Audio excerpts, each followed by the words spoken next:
Hello, backers. I figured I'd give you a little bit of an update. This update centered around the world and the story. So I figured I would show you some of my progress.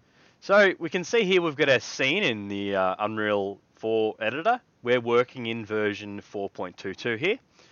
So if we have a look here, we can chuck on the cloud layer for the planet. You can see that there.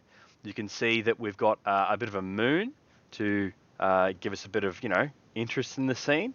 And we can see here the actual textures for the planet. Now these are generated using the in-editor materials. So if we can have a look here, you can see the graph that's used to generate these textures.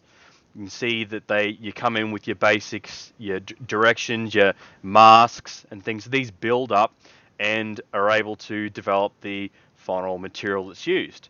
Have a look here. We've got our cloud material. This one's fairly straightforward.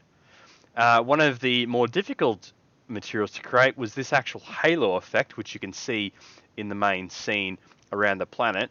But basically, it's quite a complicated bit of kit, a bit of mathematics to make it work. Now, a little bit about the story. So what we've been working on first was the actual introduction area. You can see here that we've got our basic tree and the intro passes down through here. So we run through when the menu buttons are pressed, and we run through, get some information from some of the assets in the game. Then we run through the dialogue options here. Each of these nodes, so dialogue 1, 2, 3, these are the dialogue as they play out between Big Boss Man and the player. Now these then run into all this other gear here to be able to operate, and then the game is able to begin through here.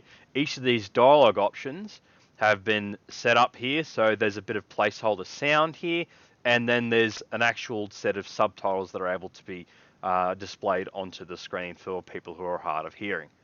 So that's it for this update. I will see you next week, backers.